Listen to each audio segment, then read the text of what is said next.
Welcome back, everyone, to the Houma Teambuilder Dynasty on College Football 25.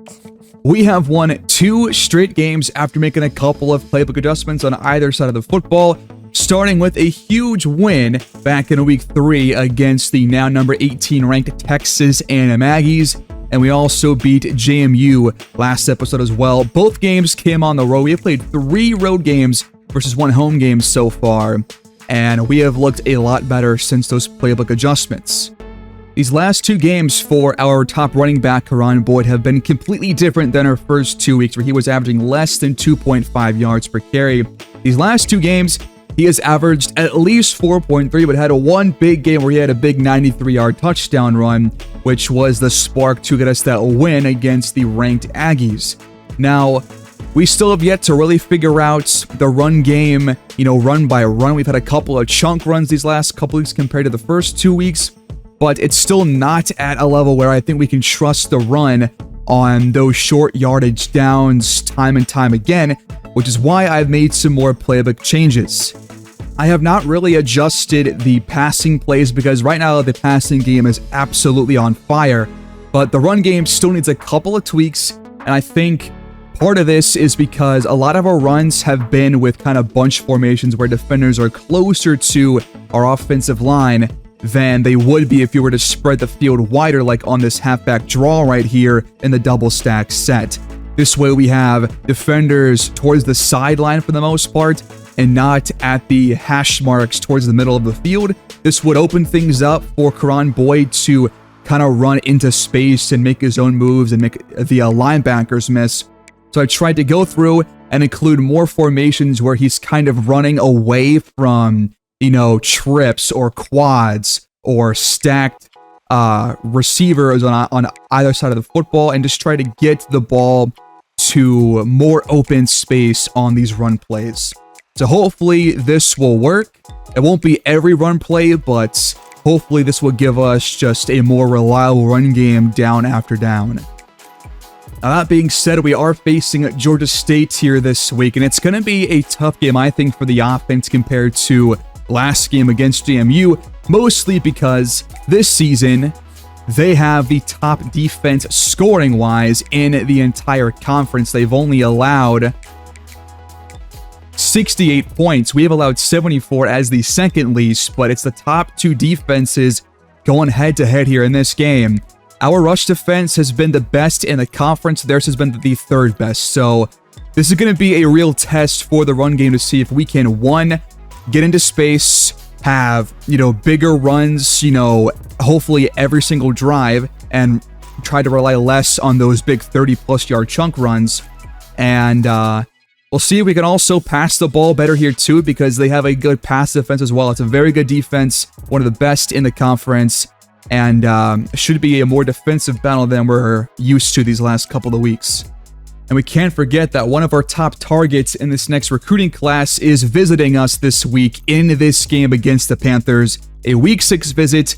We are battling with Indiana and Notre Dame to get Santiago Carrizosa, a man-to-man corner who has 94 speed, about 80-man coverage.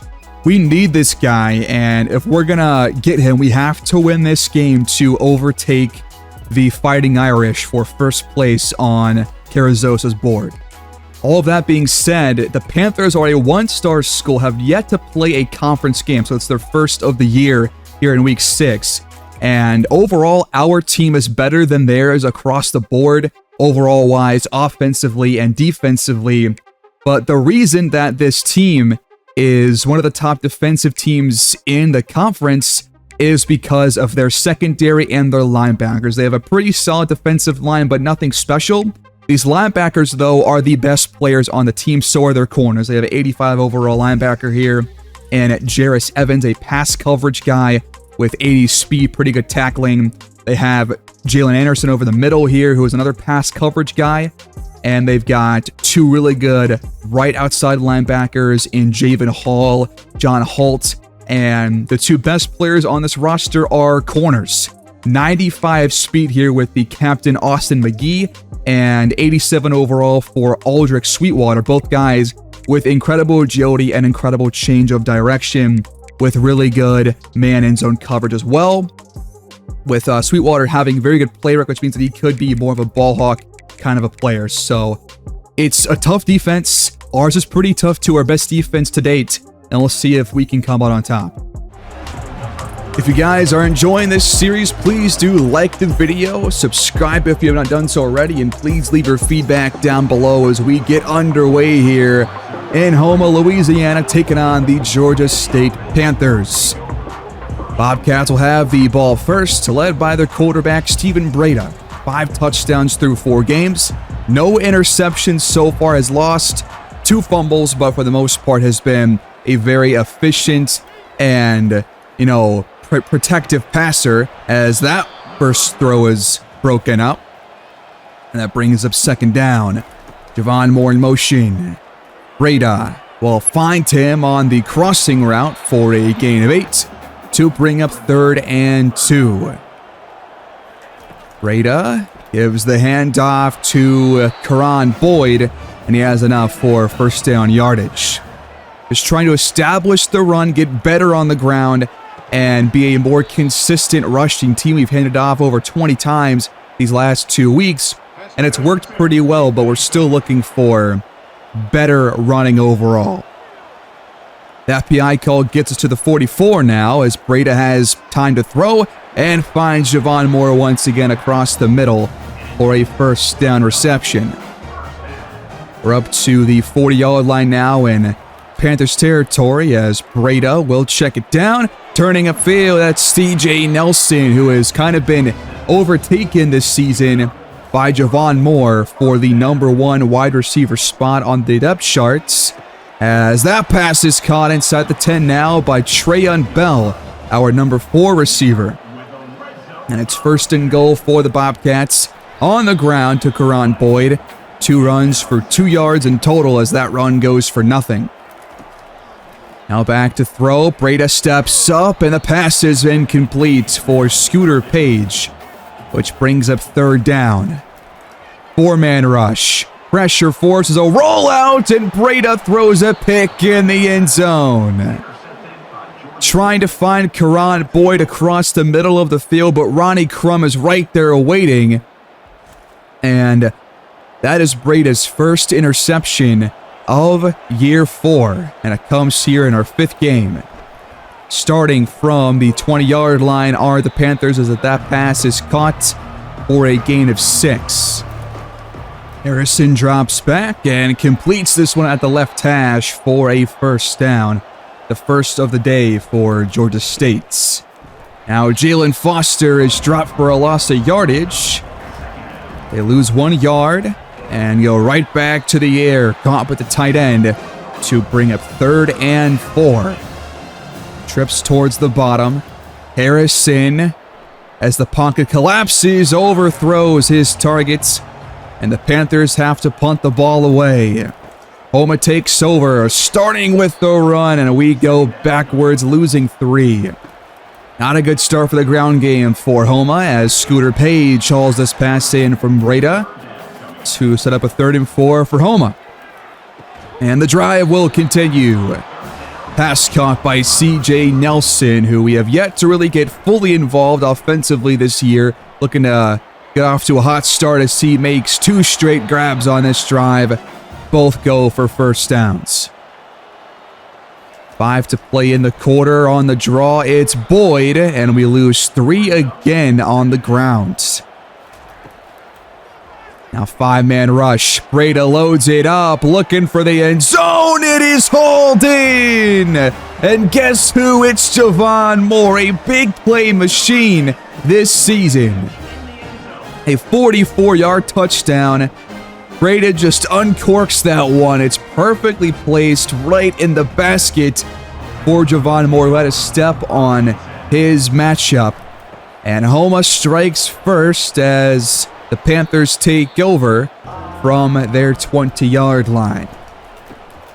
2 straight runs to open the drive. Foster will give them the first down conversion. And now another run. Foster hit down after a 5-yard pickup. And now they go play fake, trying to open things up downfield. The drive will continue up towards midfield, and now wide open and gone. Touchdown, Tom Larson, the tight end for Georgia State. A complete bust in coverage on this play. I think we called engage 8s for some reason, because usually this is what happens when you call that play and they throw the ball. We just completely sell out for the run, and the game is all tied at 7 apiece. One of our worst defensive plays of the year. In fact, definitely our worst defensive play of the year, as Breda's dropped for a loss on the first play of this next drive. Second and long. Breda has time to throw, and that pass is complete to Miles Springer, who was the starting tight end back in year 1, and now is the backup here in year 4. That pass is picked, returned inside the 5. This is, I want to say, Austin McGee with the interception. Breda's second of the first quarter. And it's goal to go for the Panthers, trying to take their first lead of the night. From the 3, they give it to Foster, sweeping left and kept out of the end zone by DeMarvin Holland. And now a quarterback run. And Harrison gets 1 yard closer. Goal line formation. They're going to throw it. The pass is knocked away in the end zone.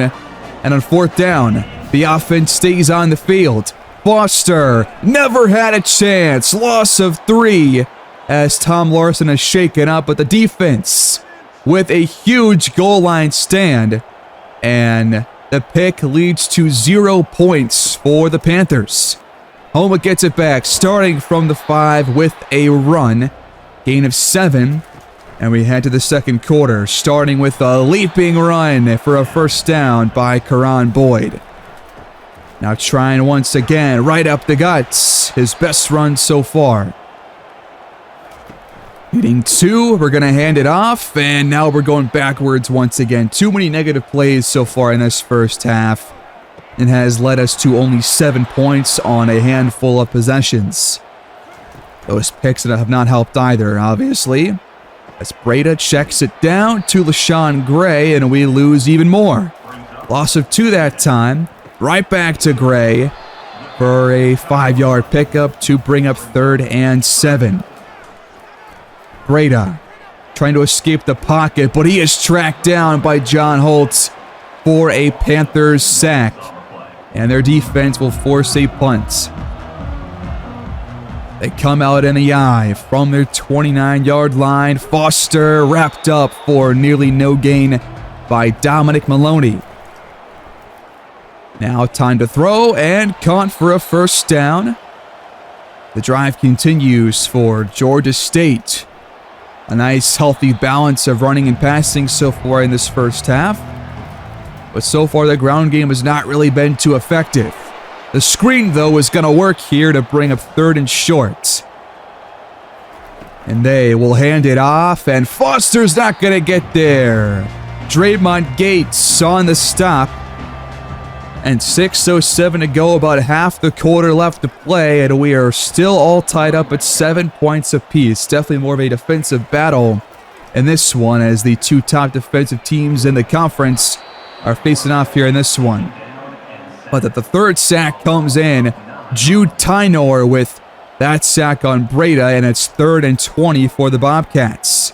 Breda completes the pass, gain of 19, but a yard short of the sticks, and we still are forced to punt. Screen setting up. Harrison's pass caught for a 1-yard pickup. And now pressure. Another screen. This time it's Foster on the catch to bring up 3rd down. They need 4. Harrison is taken down by Shakir Pounds for Houma's first sack of the night. And the offense takes over. 1st and 10. A couple yards shy of midfield. Got to make do on this great starting field position. Breda unloads downfield, but it's incomplete for Nelson. Quick throw over the middle. Not a lot there for Javon Moore, who was dropped untouched. And now a tight window throw to Javon Moore will get us to the other side of the 2-minute warning. But Breda under pressure again and sacked by John Holt for a loss of 2. That is the 4th sack of the first half for the Panthers. Now they bring 5, and Breda lofts it complete to LaShawn Gray somehow. Had to go up and get it. 3rd and 1, over the middle and caught by Gray. Just outside of the red zone, and now we're in there. Nice catch in traffic there. Brings up 2nd and 5, and Breda is taken down, swarmed for a loss of 12. Breda, left side, caught. First down for Javon Moore inside the 10. Over 100 yards in the first half alone, and now wide open for a touchdown. C.J. Nelson will put the Bobcats back in front as we go into halftime, leading 14-7. Nelson and Javon Moore, 70-plus yards each, plus a touchdown for either receiver. Really good start to the day for the passing game. Couple of picks have led us to a couple of empty drives, but a couple of nice throws by Breda have led us to a 1-score lead rather.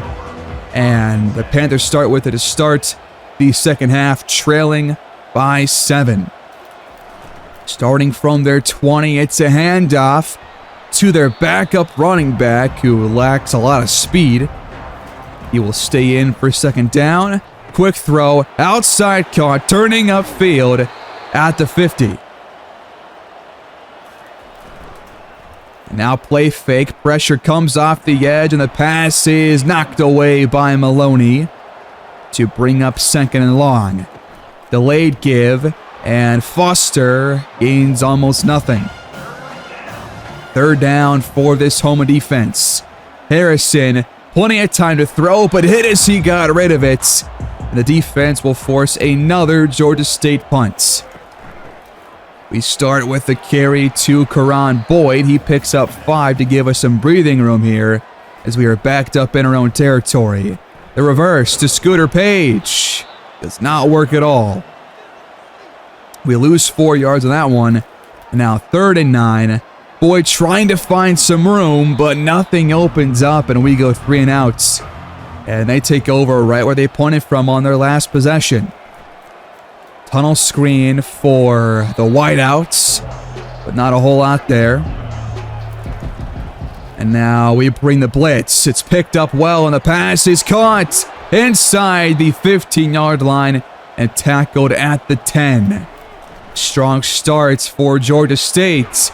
And now Foster inside the 5, dropped at the 4, and it's goal to go Panthers. Running left again. Not much that time. Foster stays in. They're going to throw it. Pass caught at the 1. And this time they will settle for a field goal. Another really good goal line stand by our defense. And the Panthers will cut into our lead, but Houma still in front by a possession. 1st and 10 for the Bobcats. Breda is under pressure and taken down. The 6th sack of the game for Georgia State. Offensive line has not been great here in this one.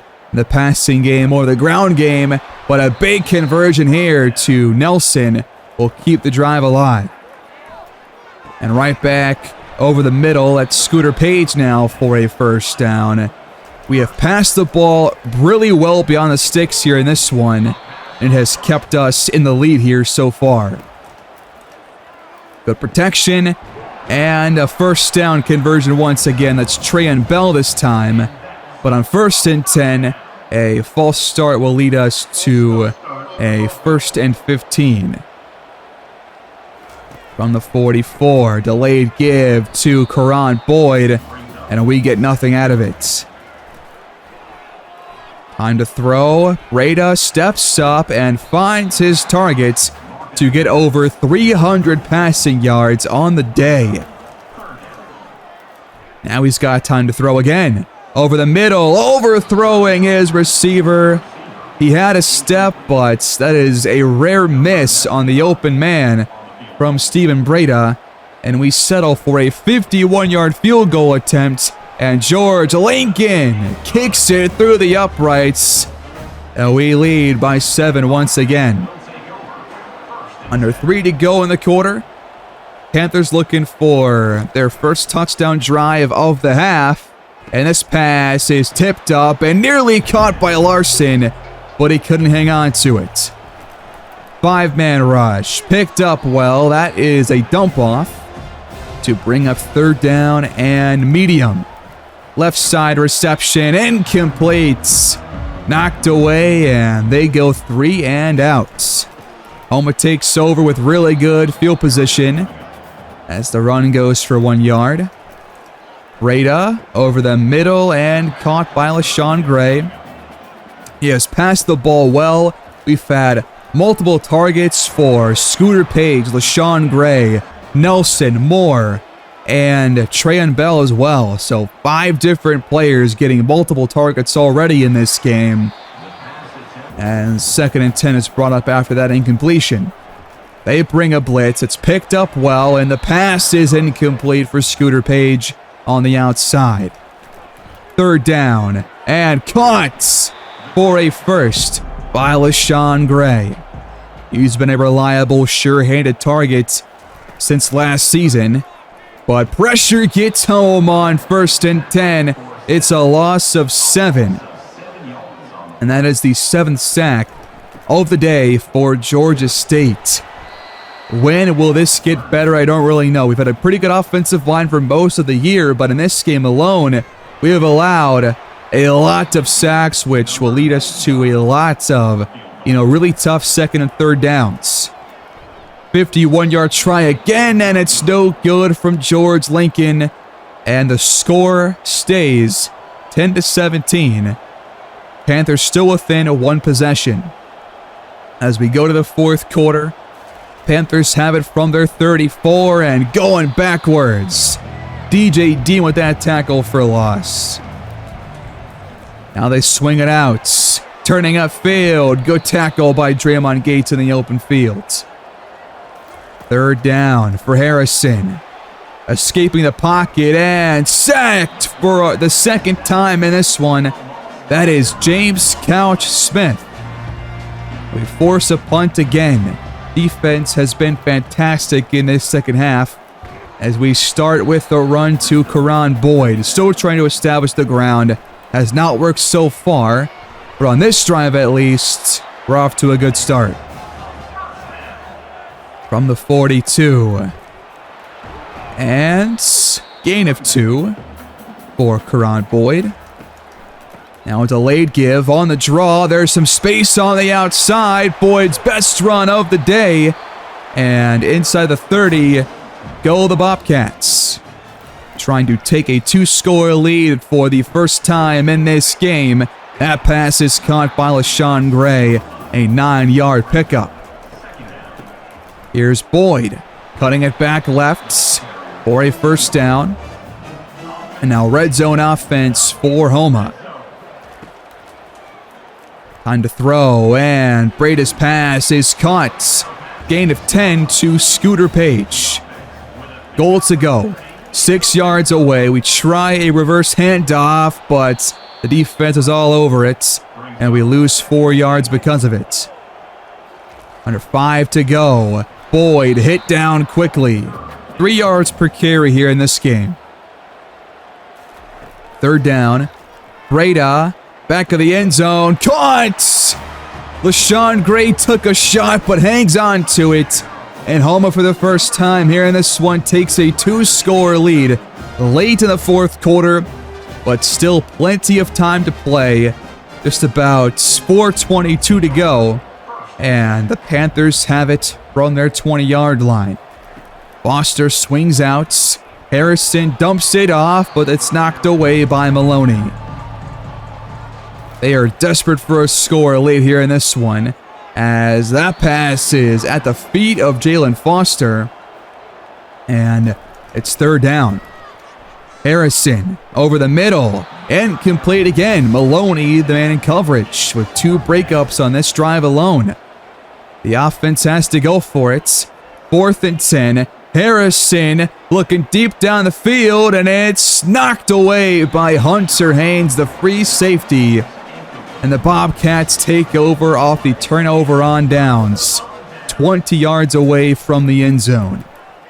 Outside give, and wrapped up for a loss of 1 is Karan Boyd. 4-man rush. Good protection for Breda. And now draining some clock on third down. We're going to hand it off. On the draw, a burst of speed inside the 5 with Karan Boyd as Tainor is shaken up for the Panthers defense. But it's goal to go Houma. We hand it off, and diving across the goal line, touchdown Karan Boyd. And just like that, defense leads to offense, and Houma leads by 3 scores late in this one. A really big 4th quarter performance from both sides of the ball. But here's the ensuing kickoff. Returned from the 4. And now breaking one loose. He broke a tackle, and now he's all alone up the hash marks for a touchdown. An immediate answer from Georgia State. And it goes from 3 scores back to 2 scores just like that with 2:24 to go. Panthers driving down the field. It's 4th and 10. 30 and change to go, and that is Randall Glenn with the game-sealing interception, and Houma comes out on top here at home in Cypress Grove Stadium. We take it 31-17, and we have won 3 straight games. And conference play is off to a fantastic start. Steven Breda, your player of the game here in this one.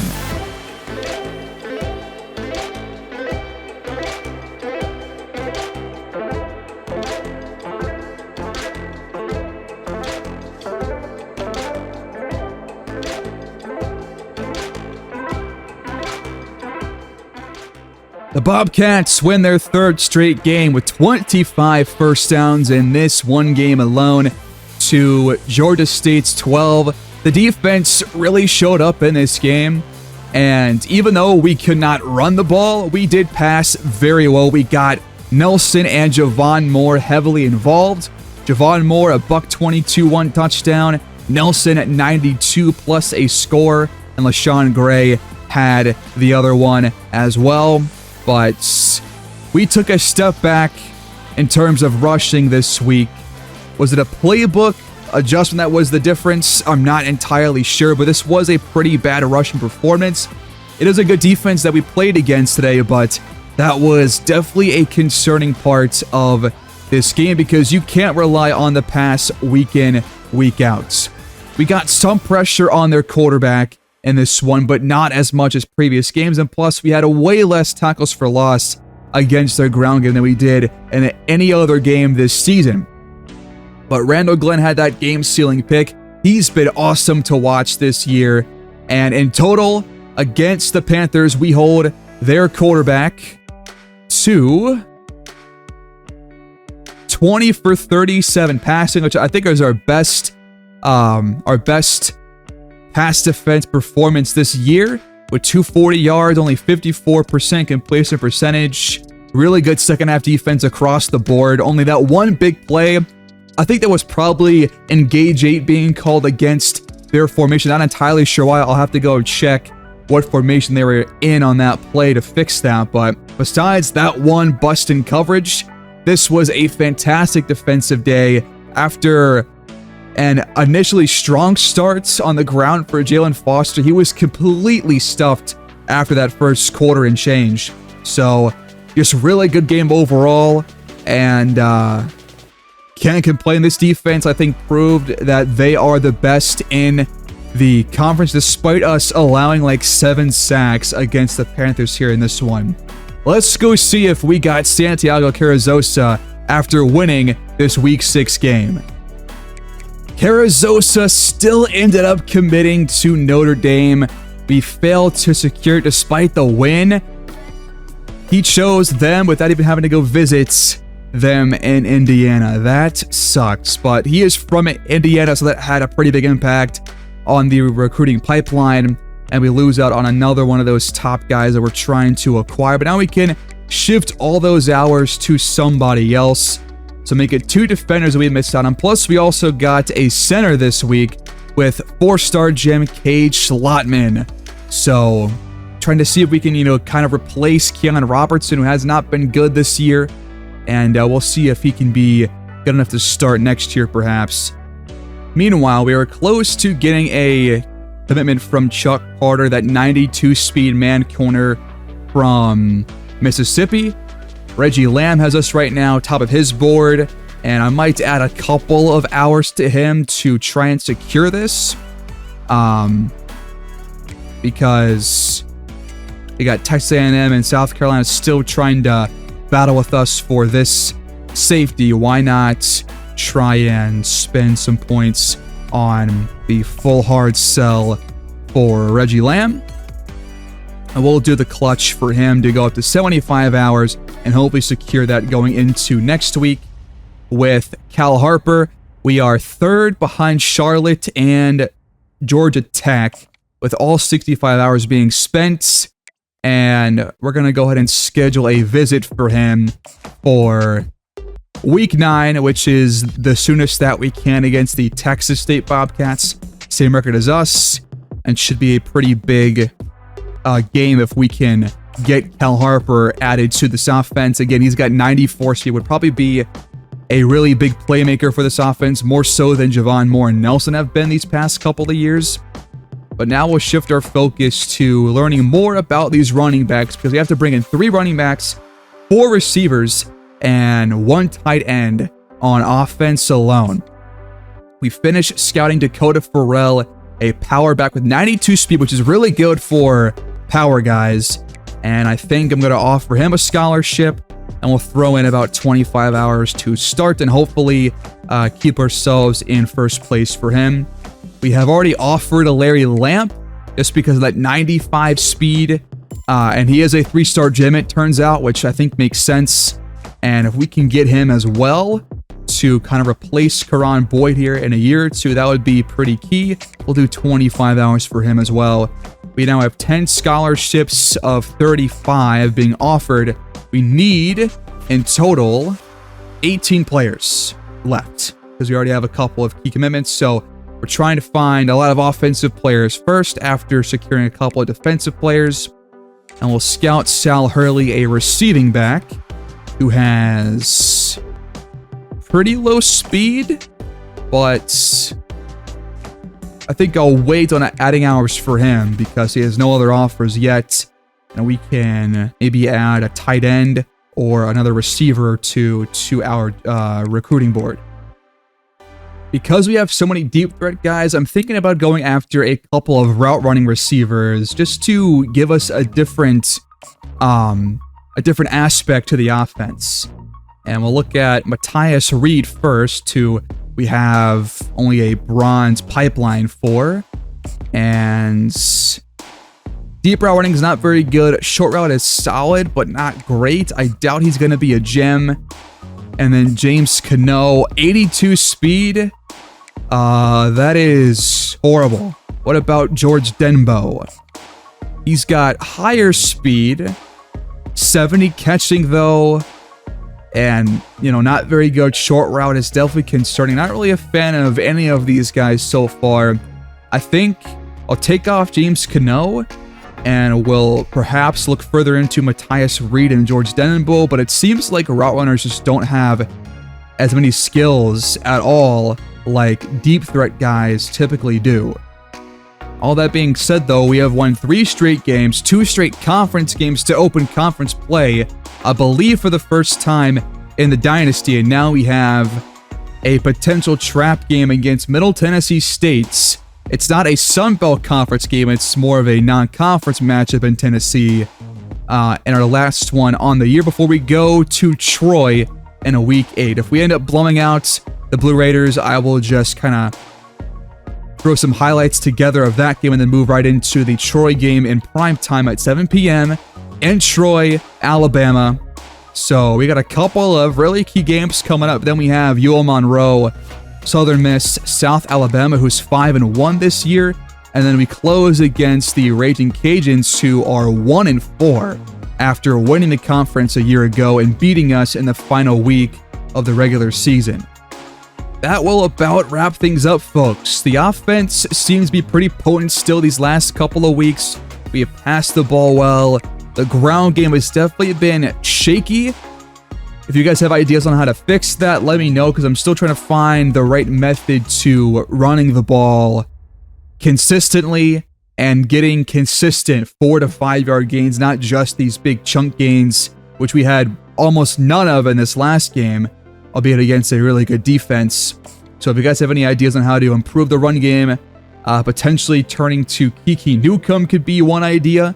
Not really sure right now. And in the conference, by the way, after that win, our defense is now number 1 in scoring, number 1 in rushing, and we're still middle of the pack in passing.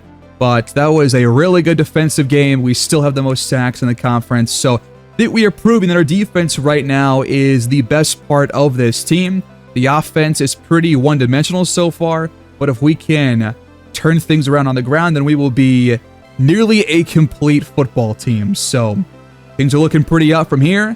We're 3-2 and looking good. I'll see you guys next time. Please like the video, subscribe if you're new, and leave your feedback down below.